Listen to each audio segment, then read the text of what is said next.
Hi folks, I'm Matt and welcome to My Expanded Universe, a show where I go through the entire EU in chronological order as best I know how. Okay, well let's talk about the comic books now. And let's talk about an ongoing series that's just fantastic called Dark Times, written by Randy Stradley.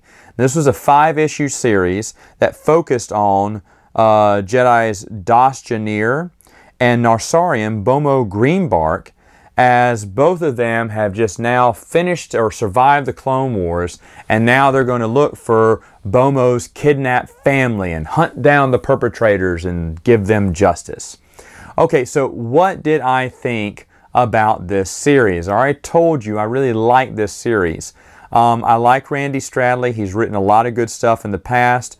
Dos Janir, a lot of you should already know by now because he was first featured in Republic issue number 79, and so a lot of Star Wars readers were already familiar with him, even though he wasn't, to me, he wasn't that popular. He was a forgettable character. I actually had a buddy of mine say, hey, you know that's the Jedi from Republic. I was like, oh yeah, was it? Oh, I can't remember. But yeah, he's really good. He's very memorable in Dark Times, which I think is just, it just felt right. They changed up. I know they tried to pretend this was the continuation of Star Wars Republic. Now it changes, or changes, morphs into Dark Times. But it was just a brand new series. They started off with a brand new #1, and I was super excited. Now, for some reason, the 5th issue took almost an entire year to come out. I mean, I think it was 11 months.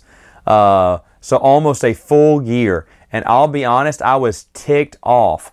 I don't know why there was such a delay. I mean, it could have been that they just weren't prepared, or they didn't have the 5th issue ready by then, or I don't know. And that's the thing, I would love to talk to someone who was in charge there to say, hey, why did it take so long? Because I don't remember any excuses either.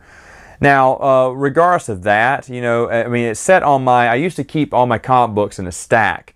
And when a mini-series or story arc would finish, that's when I'd read them all. And man, Dark Times stayed on that stack for the longest, I remember. I didn't read it till way later, because even in comic books, just like when I did with book trilogies or series, I wouldn't read them till they were all completed.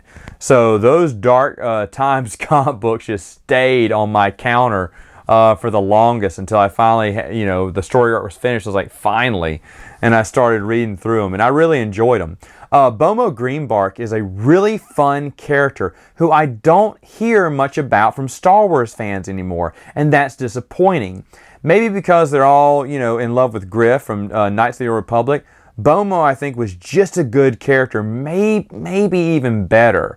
I don't know. He was just a fun character to watch, look at, and read about. But again, I don't hear hardly any Star Wars fans mention him anymore. And he was really cool. I really liked it.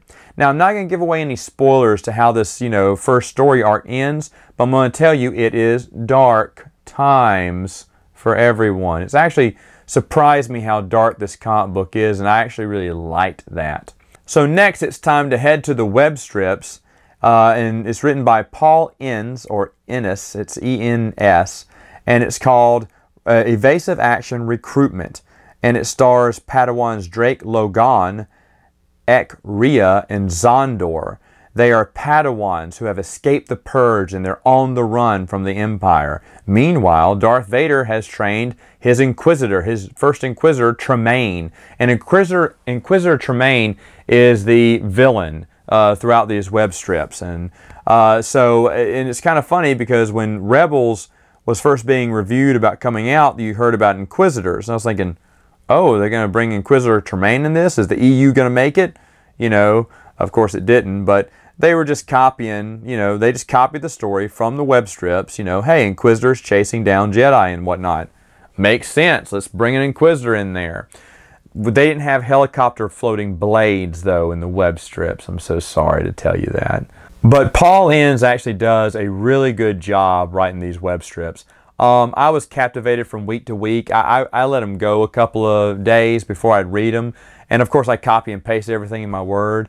And overall it was very good, because in a web strip you can only have this much dialogue, and that's it. And so sometimes you don't have any dialogue, just some action. And I gotta be honest, I like those too. So I thought it was pretty well drawn, pretty good web strip.